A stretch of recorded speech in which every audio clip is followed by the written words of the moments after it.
আগে বিচারপতিরা প্রশাসনের চাপে রায় দিতেন, আর এখনকার বিচারপতিরা মবের বয়ে রায় দিচ্ছেন না পক্ষে। এই সরকারের উপরই তো আপনাদের সব রাজনৈতিক দলের আস্থা ছিল, আপনারা তো চেয়েছিলেন এই সরকার। ওনার উপরে ছিল, এই সরকার না, একজন ব্যক্তির উপরে ছিল। তো নিয়ে আমি একটা কারেকশন করি, ডক্টর ইউনূসের উপরে ছিল।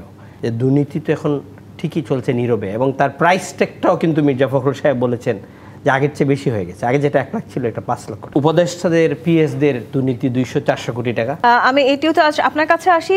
টিআই চেয়ারম্যান আজকে বলেছেন যে যেসব দুর্নীতির মামলায় প্রভাবশালী ও ক্ষমতাবান ব্যক্তিরা অন্তর্ভুক্ত, সেই সব যথাযথ বিচারিক প্রক্রিয়ায় নিয়ে যেতে হবে এবং একটি চূড়ান্ত পরিণতি দিতে হবে। এই অন্তর্বর্তীকালীন সরকারের যারা উপদেষ্টা আছেন তাদের বিরুদ্ধেও আমরা বিভিন্ন সময়ে আসলে কিন্তু নানান রকম দুর্নীতির অভিযোগ শুনেছি, যদিও বারবার অন্তর্বর্তীকালীন সরকার সেই জায়গাগুলো থেকে নিজেদেরকে আসলে বাঁচিয়ে রাখার চেষ্টা করেছেন এবং তথ্য প্রমাণ নেই সেই কথাও বলেছেন। আজকে সারাদিন আরেকটি খবর খুব আপনি নিশ্চয়ই দেখেছেন, নির্বাচনের আগেই মন্ত্রীদের জন্য 7টি গাড়ি কেনা হচ্ছে। সেটি প্রতিটি গাড়ি প্রায় 2.25 কোটি টাকা করে একটি গাড়ি কেনা হচ্ছে। সবকিছু মিলে আসলে একটু জানতে চাই, তাহলে আমরা কি আদৌ আসলে দুর্নীতির বাইরে যে পথ, সেই পথের দিকে হাঁটা শুরু করেছি? ধন্যবাদ তুমি আপনাকে এবং আমার দুই অগ্রজ বাংলাদেশের প্রতিষ্ঠিত রাজনীতিবিদ দুদু ভাই এবং নাজমুল প্রধান ভাই, দর্শক সবাইকে সালাম এবং শুভেচ্ছা। ডক্টর কামাল হোসেনের মেয়ে একটা সেমিনারে বলেছিলেন যে সরকার পরিবর্তন হয়েছে, 1 বছর হয়েছে। আগে বিচারপতিরা প্রশাসনের চাপে রায় দিতেন, আর এখনকার বিচারপতিরা মবের বয়ে রায় দিচ্ছেন না পক্ষে। পরিবর্তন কিন্তু দুটাই, কিন্তু দুই দিকে। আগে দুর্নীতি হয়েছিল, এখনও দুর্নীতি হচ্ছে।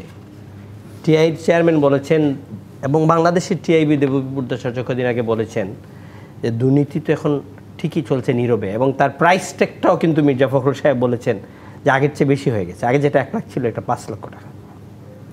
1 লাখে যে ঘুষ দিয়ে হইতো সেটা এখন 5 লক্ষ টাকা দিতে হয়। এটা নীরবে। কিন্তু এই উপদেষ্টাদের পিএসদের দুর্নীতি 200-400 কোটি টাকা, সেটাও আপনার চলছে, মিডিয়াতে আসছে। এখন মিডিয়া লিখতে পারছে না, একটু সরে যাক না, তারপরে দেখবেন ইতিহাস কীভাবে আসে, কত লম্বা ফিরিস্তি আছে। এটা আমাদের এই দেশের দুর্ভাগ্য, এই জাতির জন্য দুর্ভাগ্য। এখন আপনি কালকে বাংলাদেশের ওয়ান অফ দি 5 মধ্যে টপ পরিবহন সোহাগ কাউন্টারে গিয়ে কালকে যে অবস্থা দেখলাম, ব্যাঙ্গে ছুঁড়ে একদম তার বাড়ি পর্যন্ত ভেঙে দেওয়া হয়েছে। উনি একটা বড় একটা রাজনৈতিক দলের সদস্য, কিন্তু কাজ হয় নাই। মবরা এসেছে ওদিন হাফ এন আওয়ারের ভিতরে সংঘবদ্ধ হয়ে সব শেষ করে দিয়েছে। র্যাব পুলিশ 2 ঘন্টা পরে গিয়েছে, কিছুই করে নাই, করার নাই কিছু। আপনি চাচ্ছেন সেই নির্বাচন হবে, কি করে হবে? আপনি 1 বাই 1 নিজে যা চাচ্ছেন চাই করতে চাচ্ছেন। বড় রাজনৈতিক দলকে এতদিন পচাইতে চাইছেন, স্টিগমা দিতে চাইছেন, পারেন না। এখন নতুন সিস্টেম আরেকটা শুরু করে দিয়েছেন যে এগুলো সব দুর্নীতি কোনো হিসাবে কথা ওরা বলে না। এখন বলে কি যে কারে ইলেকশনে নিতে হবে, কারে নিতে হবে না। এই যে মন্ত্রীদের জন্য গাড়ি কেনার এই এখতিয়ার কি অন্তর্বর্তীকালীন সরকারের আছে, বা তারা আসলে নিশ্চিত হলেন কি করে যে কারা আসলে জয়ী হবেন, কাদের জন্য গাড়ি কিনতে হবে? এই অন্তর্বর্তীকালীন সরকারের কোনো এখতিয়ার নাই। যাই করছে এই নেক্সট পার্লামেন্টে কিন্তু ওনাদের বৈধতা যদি না দেয়, সব নানেন বয়েড হয়ে যাবে। যারা রাষ্ট্র ক্ষমতায় পার্লামেন্টে যাবে মেজরিটি নিয়ে, 2/3 মেজরিটি দিয়ে পার্লামেন্টে এগুলো সব ইনেক্ট করে যদি না ঢুকানো হয়, ফার্স্ট সেশনের 30 ডেজের মধ্যে এই সরকারের সবগুলো বাতিল হয়ে যাবে। এখন ওনারা যা ইচ্ছা তা করছে। এই গভর্নমেন্টকে চালাচ্ছে কে?